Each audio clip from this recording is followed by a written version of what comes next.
This channel does not promote any violent, harmful, or illegal activities. All content provided by this channel is meant for an educational purpose only. SIR এর নামে বাংলায় ঘুরিয়ে super এমার্জেন্সির অভিযোগ করলেন মমতা বন্দ্যোপাধ্যায়। ফেব্রুয়ারিতে যদি election হয় তাহলে কত সময় পাওয়া যাবে?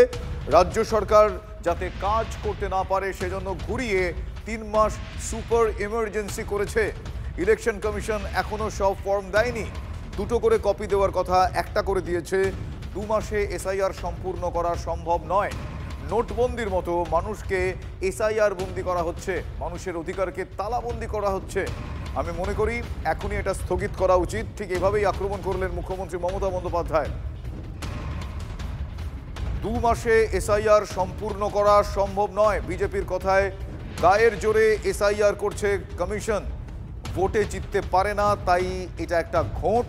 নোটবন্দির মতো মানুষকে SIR বন্দি করছে বিজেপি, নির্বাচন কমিশন, মানুষের অধিকারকে তালাবন্দি করা হচ্ছে। ঠিক এভাবেই SIR এর নামে বাংলায় ঘুরিয়ে সুপার এমার্জেন্সির অভিযোগ করলেন মমতা বন্দ্যোপাধ্যায়।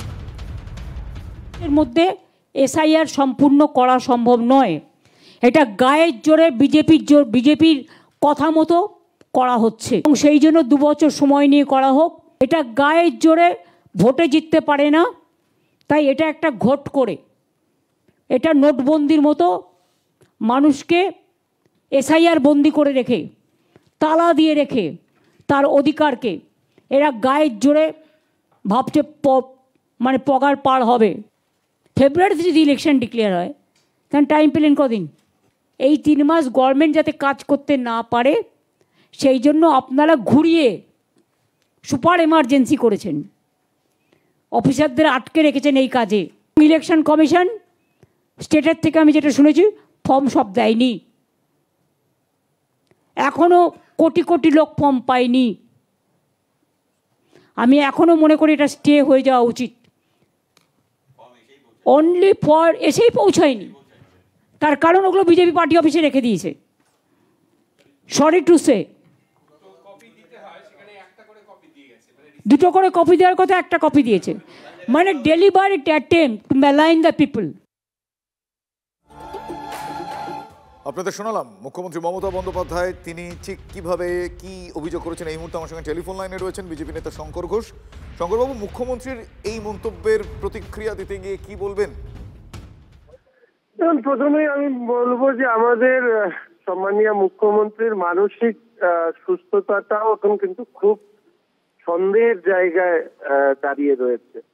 উনি অনেকগুলো কথা বললেন, তার প্রথম কথা বলি গায়ের জোরে সুপার ইমার্জেন্সি ইত্যাদি ইত্যাদি ভয় দেখিয়ে। আচ্ছা বলুন তো, পৃথিবীতে এরকম কোনো পরিবার পাবেন যারা টালির চালে থাকতো, তারা কয়েক হাজার কোটি টাকার মালিক, কোনো কাজ না করে হয়েছে? সেটা তো ওনার পরিবারই হয়েছে।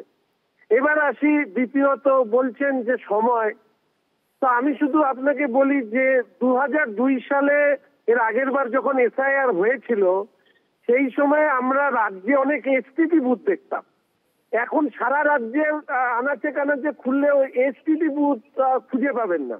ফলে 2002 সালে যেভাবে কাজ হয়েছে, উনি যদি এক্সপেক্ট করেন যে উনি 2025-এও একইভাবে কাজ হবে, তাহলে তো এই কথাটা ধ্রুব সত্য হয়ে দাঁড়ায় যে ওনার গভর্নমেন্টের ক্ষেত্রে 36 মাসে 1 বছর, ফলে ওনার সময় লাগতে পারে। যে ভোটার লিস্টে নাম দেখতে হলে একজন ভোটারকে আগে যে সময় তার লাগতো, আজকে একটা জাস্ট ক্লিক করলে সেই ভোটার 2002 সালে তার নাম দেখতে পাচ্ছে। সময় পাল্টেছে, যুগ পাল্টেছে, প্রযুক্তির উন্নতির কারণে অনেক কাজ আমরা দ্রুত গতিতে করতে পারি। তার সব থেকে বড় উদাহরণ হচ্ছে বিহার। বিহারে SIR সম্পন্ন হয়ে ভোট শেষ হওয়ার মুখে, আর উনি এখনো SIR বন্ধ করতে হবে, সুপার এমার্জেন্সি। সুপ্রিম কোর্টে তো উনি গিয়েছিলেন, সুপ্রিম কোর্ট তো স্থগিতাদেশ দেননি। আর এত বিভ্রান্তি তৈরি করছেন। এক তো SIR বন্ধ হবে না, SIR হবে, 2026-এর নির্বাচনও হবে। ওনার এই আতঙ্ক তৈরি করাটাকে কি আর বলবো, উন্মাদের প্রলাপ? আমি জানি না, মানুষ বিচার করবে। ধন্যবাদ শঙ্করবাবু আপনার প্রতিক্রিয়ার জন্য।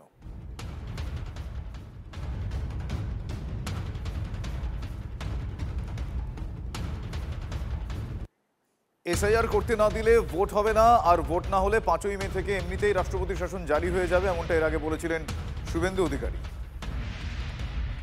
4 মে রাত্রি 12টার মধ্যে যদি পশ্চিমবঙ্গে নতুন মুখ্যমন্ত্রী তার মন্ত্রিমণ্ডল শপথ না নেয়, রাত্রি 12টার পরে কাউকে কিছু করতে হবে না, রাজভবনই হবে মালিক, রাষ্ট্রপতি শাসন হয়ে যাবে, কাউকে দাবি করতে হবে না, কাউকে দাবি করতে হবে না।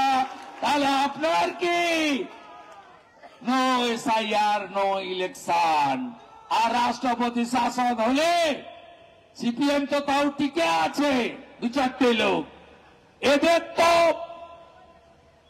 এদের তো অস্তিত্বই থাকবে না।